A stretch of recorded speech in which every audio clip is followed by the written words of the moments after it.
Hello and thank you for watching my video. My name is Eric and today I want to show you how to start a fire with a magnesium rod and flint. So this is a fire starter that you can pick up at any sporting goods store, Walmart, many grocery stores.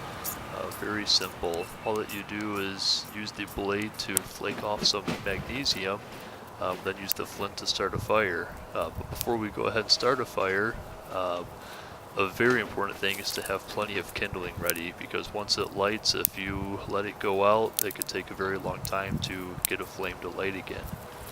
So here I've got a couple of piles of kindling that I'm making. The one on the far left is pine twigs, which burn very easy but very quickly. Then some just regular other tree twigs, then some larger sticks on the end. That way I can kind of step up as I get a flame going and keep it burning. So what I'm doing here is using the steel blade that came with my magnesium rod and just using that to flake off some magnesium onto a leaf. And it doesn't take much from the rod when you flake it off, but you do want to get a good amount of magnesium on the kindling that you're trying to light.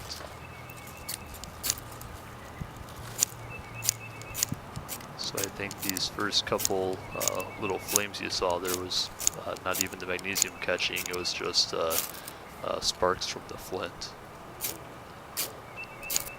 There we saw some magnesium, but to be honest, I don't think that I have enough magnesium pulled together. I've got quite a bit on the leaf, but it's spread out far enough where a little bit catches, but doesn't really spread much. So what I'm going to do is go ahead and flip the leaf over. This side is a bit more concave, so I should be able to get the magnesium to gather into a larger pool together. And I'd say that you probably want a pile of magnesium, maybe about the diameter of a nickel or a quarter, and you want it to be fairly dense. Now once the magnesium lights, it'll burn at about, I think it's like 4,000 to 5,000 degrees Fahrenheit, but it burns very quickly, so that's why you want to have a bit of it kind of pooled together. So what I'm doing here is tapping the leaf to try and get the magnesium to collect in the veins. And then once I do hit it with a spark, then it should burn better. And to be honest there, I don't think that the spark even hit the magnesium. I think it just hit the leaf and the leaf caught fire, and that's fine too, as long as I get a fire, whatever it takes. Now I did make a mistake here, I think. When I started putting the sticks on there, I kind of dropped them onto the leaves, and I think that really dispersed everything and broke it up. So let's try this again. So now I've got a few more leaves.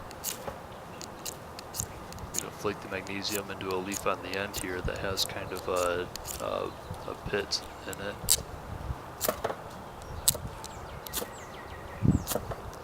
I know it's kind of hard to see from this angle where the magnesium is going, but obviously I'm trying to get into that leaf and now trying to spark it.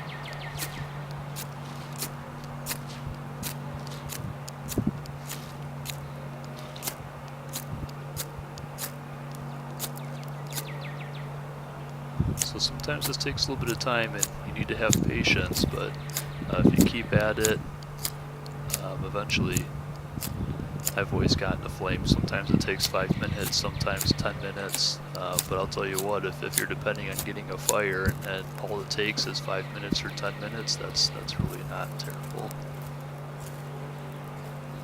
So there we go. Go a little bit slower here.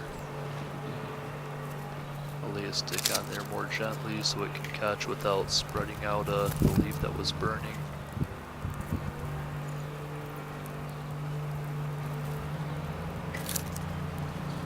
Kind of flipped it a little hard there, but we're still okay. Now at this point, it doesn't matter if you started that fire with a match or with a lighter or with a magnifying glass in the sun. It's At this point we've got a fire, and this is where it's really important to have that kindling nearby, some really lightweight kindling that's going to catch easy but maybe burn quickly, and start working our way up towards heavier twigs and sticks, and until eventually maybe we can put a log on it.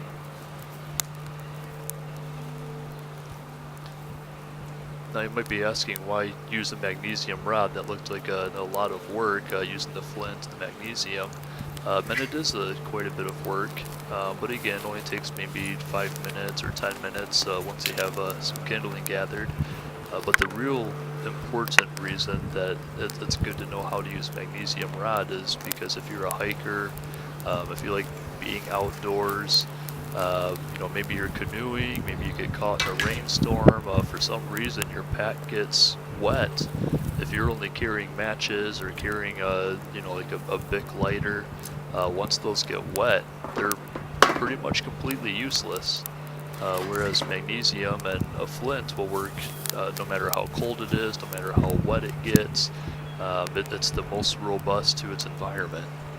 So yeah, sometimes it's work, and if you have matches, great, use them instead by all means. But you should always have magnesium rod and know how to use it, because sometimes it might be the only means that you have to start a fire.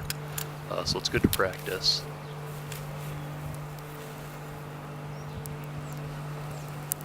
So yeah, at this point it's just a matter of keeping some air on it, keeping some light kindling on it, and once I get that bed of coals, then I mean it's just put some larger logs on, and it's less work at that point, of course. So thank you for watching my video. Please share a comment, or hit the like button, share with your friends, and thank you for watching.